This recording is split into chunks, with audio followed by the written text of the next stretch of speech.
Heute ein kleines Video über Märklins 3034, die Baureihe 141 bzw. anfangs noch die E41, die Märklin ab 1960 auf den Markt gebracht hat. Die erste Variante von Märklin ab 1960 produziert, hier ein Katalogbild aus dem 1960er Katalog, damals für 29 D-Mark und 50 Pfennige zu haben, in der ursprünglich blauen Variante, und diese wurde von Märklin bis 1968 in der ersten Version produziert. Die Bezeichnung der Lokomotive war damals E41 024. Von 1969 bis 1975 brachte Märklin dann die zweite Variante heraus. Das Lokmodell ist in dem Sinn eigentlich komplett gleich geblieben. Es hat sich nur die Baureihenbezeichnung verändert von der E41 024 auf die Baureihe 141 005-9. Und die zweite Variante von Märklin ist dann auch mein erstes Modell, was ich von der 3034 habe.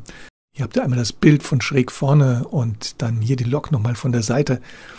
Und ich muss sagen, mit diesem Ganzmetallgehäuse und dem immer noch zuverlässigen Antrieb, die Lok ist mittlerweile allerdings bei mir digitalisiert, dreht sie hier auch mit 50 Jahren noch vollkommen problemlos ihre Runden und zählt bei mir hier mit zu den zuverlässigsten Lokomotiven, die ich von Märklin habe.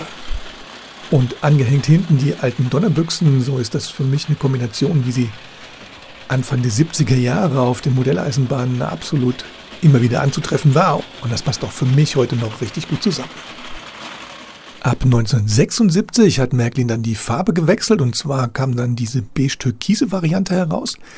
Märklin hat dann auch die Betriebsnummer wieder geändert in die 141 015-8 und die Modellbezeichnung 3034 ist aber bei Märklin gleich geblieben. Ab 1980 kam dann unter 3934 wohl auch der passende Teilesatz heraus. Und von 1991 bis 1997 ging die Lokomotive dann in das Hobbysegment über und hat dann unten die Doppelscheinwerfer bekommen. Auch wieder eine Betriebsnummeränderung, und zwar auf die 141 278-2.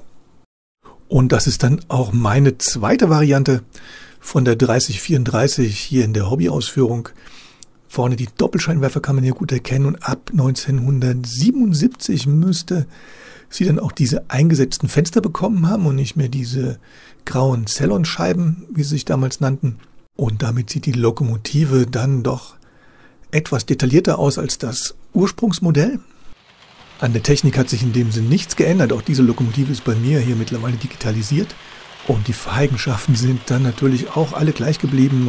Und auch diese Lok ist dann mittlerweile fast 30 Jahre alt und dreht bei mir hier immer noch zuverlässig ihre Runden.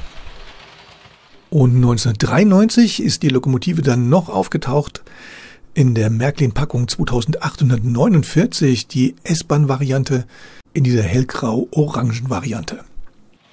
Und das müssten dann alle Modelle der 3034 sein. Es gibt natürlich noch mehr von der 141 von Märklin, aber unter der 3034 wurden, soweit ich weiß, keine weiteren Varianten herausgebracht. Wenn irgendjemand da mehr weiß, dann schreibt es bitte in die Kommentare. Vielleicht habe ich das eine oder andere übersehen. Auch mein Colt-Katalog, muss ich sagen, der ist aus 2005, 2006. Durchaus möglich, dass dann nochmal was Neues rausgekommen ist, was ich bis jetzt nicht mitbekommen habe. Und damit bin ich wieder durch mit der 3034 von 1960 bis 1993.